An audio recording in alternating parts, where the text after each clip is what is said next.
Hello! Good morning, good morning, good morning, good morning, good morning at magandang araw sa ating lahat, guys! Ay, salamat, maraming salamat sa Diyos. Nandito na naman tayo ngayon, guys, sa aking pagbibigay ng idea sa inyo, guys, sa maluluto nating sa katanghalian. Ayan. So, guys, mas basic na basic guys yung lulutuin natin ngayon, guys. Basic na basic. Madalas natin nakikita to dito na naman sa palengke.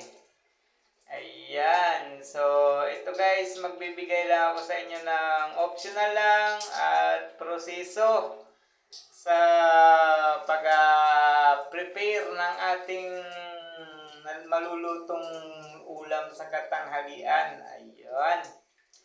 So ngayon guys, ito as usual ako, bali nandito ako sa wholesale na binibilihan o sumaglit lang ako dyan at namili lang ng pangailangan ko sa tindahan. So yan, bali konti lang naman yan. As usual naman, kasi pag kukunti lang ang kailangan ko sa tindahan, dito ako dumediretso at namimili. Yan. Dahil konti lang naman kasi ang pangangailangan ko sa tindahan, kaya diyan ako bumibili para isahan lang yung punta ko sa palengke, hindi na yung nagdodoble-doble pa. So yan guys, bali sumaglit lang ako dyan at ayan, dumiretso na ako dun sa naiisip kong lulutuing ulam. Sa wakas, nakapagpunta ako dyan na mayroon nang naisip na ulam. Yan, yung simple lang guys. Ayan, yan kinakalkal ni ate. Yan yung lulutuin ko. So, plano ko kasi dapat dyan guys, yung adobong gata na Adidas. Kaso, gaya ng sabi ko sa inyo, kung ano lang yung budget, doon lang tayo. Yan. So, niluto ko lang sa adobo. Wala na munang gata kasi yung gata di na kinaya ng aking powers. Yan. So, yan. Bali, dahil sa busy si ate, ang sabi sa akin, pili na daw ako. Sabi ko, pwede naman siguro ikaw na lang kasi pare-parehas lang naman yung paa ng manok. Sabi ko sa kanya, wala naman natang paa ng ostrich dyan. Sabi niya, di sige, sabi niya sa akin, abang may ginagawa ako, yan, dapat ka na, pili ka na, yan. So yan ang ginawa ko, yan, bali, dinampot ko lang yan para matapos na din ako, pinalinis ko. At ayun, pagkatapos ko dyan, yan, tamang-tama naman, pumunta ako dito kay Suging Tindahan. At naabutan kong mayroon pang isang taling kangkong. Yan. Yung kangkong kasi, bali, ilalaga ko lang yan. Bali, sasawsaw ko lang sa mainit na tubig. Tapos, ipapartner ko na doon sa adobong Adidas. Yan. So, yan lang naman guys. Bali, bumili ako dyan ng, yan, sibuyas lang naman. Ayan kasi ang kulang ng aking rekado sa bahay. Ayan. So, ayan na guys. Bali, nakalimutan ko pang dalhin dyan yung aking magic green bag. Kaya ayan, naka-plastic siya tuloy. Buti naman, walang nanguhuli. Ayan. So, yan lang naman. Madali lang naman yan guys.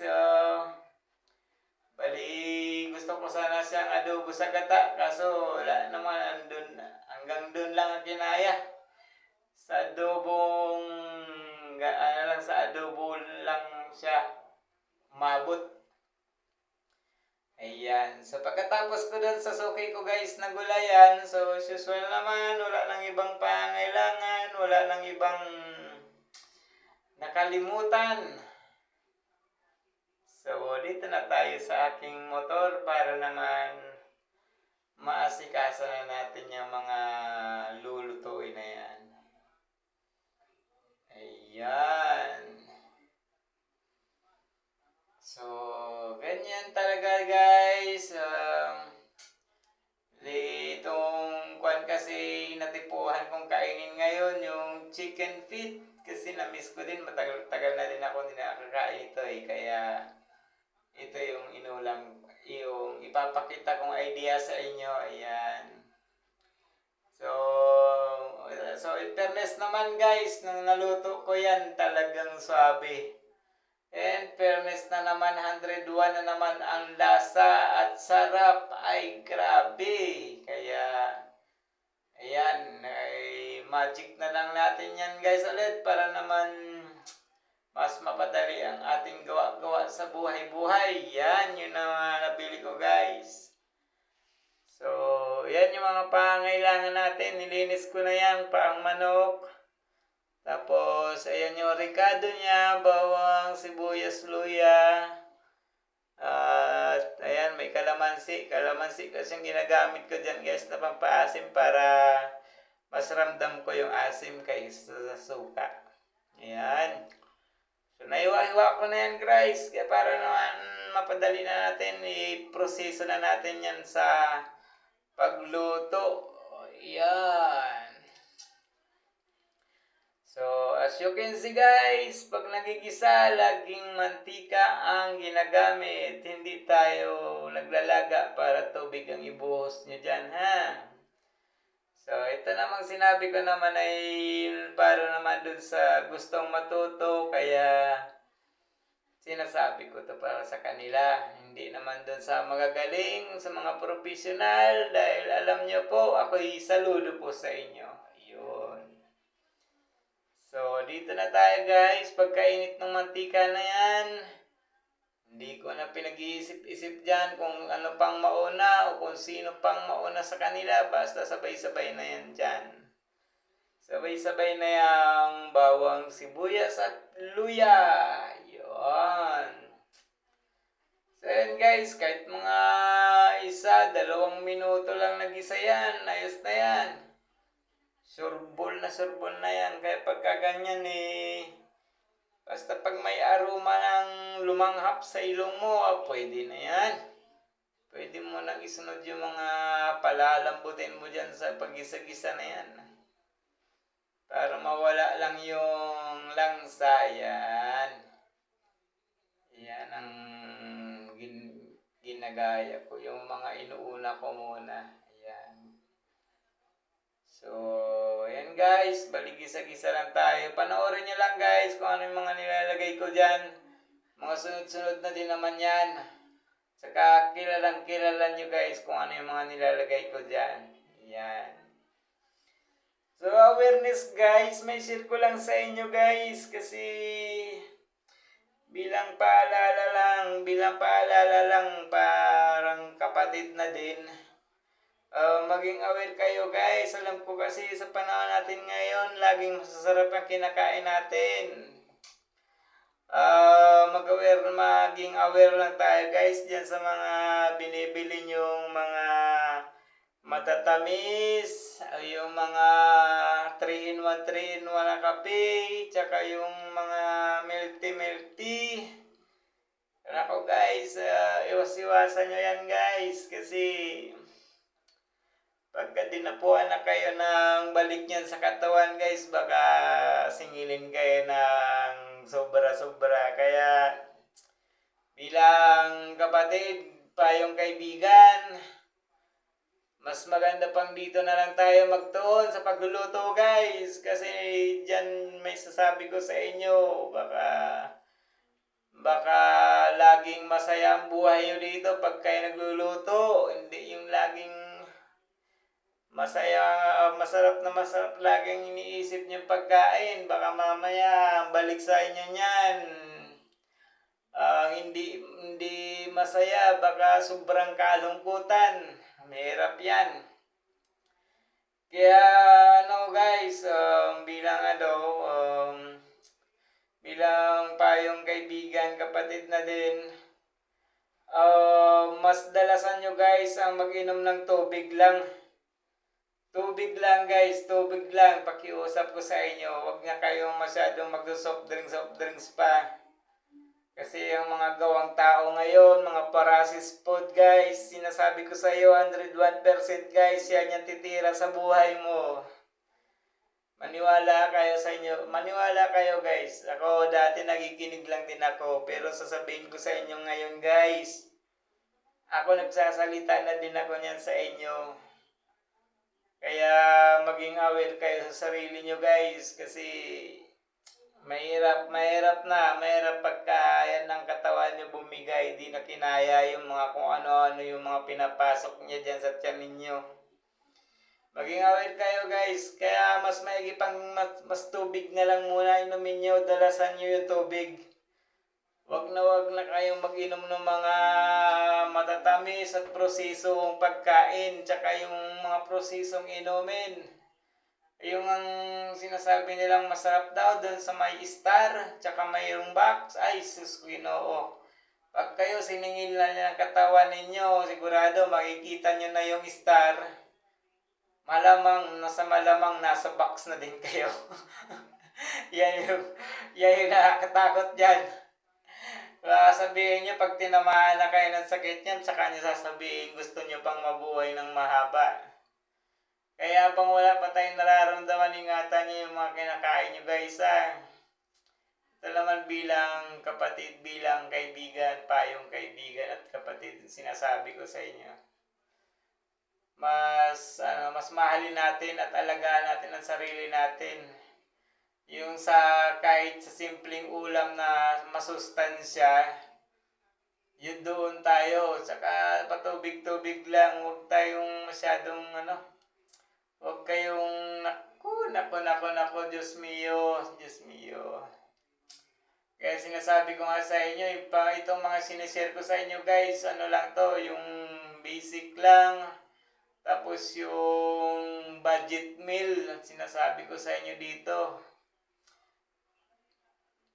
Kaya di ako masyadong nagluluto ng baboy, manok.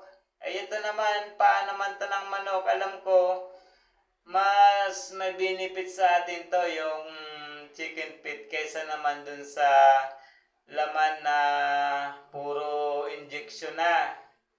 So yung manok ay yung chicken feet na yan, mas okay yan kasi mas natural pa yung lasa niya, masustansya pa yan sa nakakain natin kaya sa laman.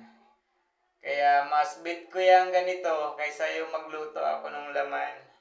Magluto man ako ng laman yan, siguro gaya nung dati, pansahog-sahog lang din. Magluto man ako ng puro noon, lagi pa rin may kasamang gulay. Ayan. So nakita nyo naman guys, yan. Bali, nakikita nyo naman yung mga nilalagay ko dyan. Bali, sundan nyo lang kapag kawiling kayong gayahin yung ginawa ko dyan ngayon. In fairness naman, sabi ko sa inyo kanina, napakasarap na naman ang ginawa ko na yan.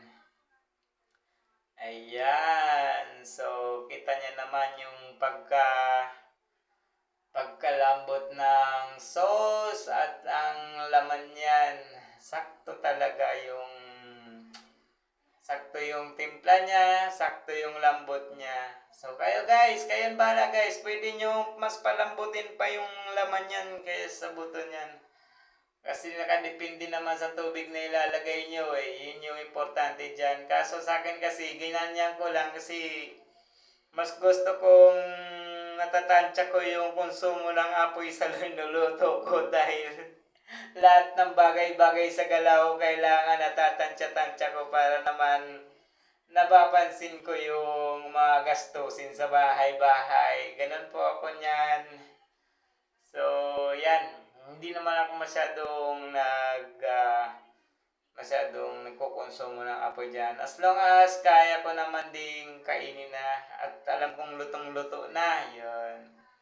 So, binuhos ko na guys yung kalamansi guys kanina. Yan, piniga ko na yan at yan yung pampagana na naman sa kain. Wow!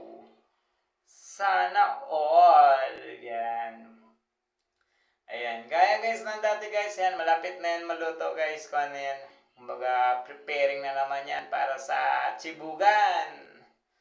Ayan guys, kagaya ng sabi ko sa inyo guys kanina, maging aware tayo sa ating mga katawan, alagaan natin ng mabuti. Kasi ang buhay ng tao, hindi naman yan parang sabi ng kagaya ng iba na parang yung pusa na may siyam-siyam daw na buhay. Eh tayo, tao tayo. Kaya bang maaga pa, maging aware tayo sa mga kinakain natin ngayon. Ay, nako. Tingnan nyo si, di ba? Si Doc Willie Ong. Ayan.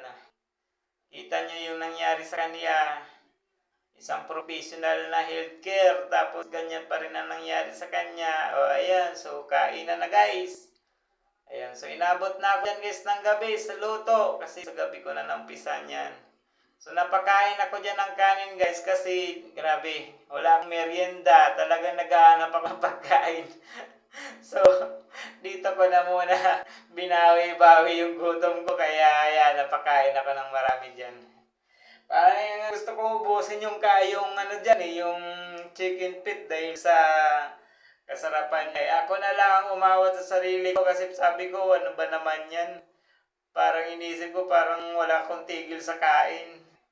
So, kinontrol ko lang kasi ako din naman masyadong magpakabusog na din sa gabi. Yan. So, ayan, bali sa kain na. Pinabali yung partner niya, di ko lang naipakita sa inyo yung kangkong. Yan, bali nilubog-lubog ko lang isa sa mainit na tubig, tapos pinartner ko dyan. Ay, swabe talaga. Pagka ganyan-ganyan lagi yan naiisip kain, ay talagang nakukontento ako sa kinakain ko. So, ayun guys, favor ko na lang din sa inyo guys ulit. Gaya ng dati, parating natin to guys sa mga gustong matuto sa buhay at sa mga gustong magtulong-tulong na sa kanilang mga pamilya.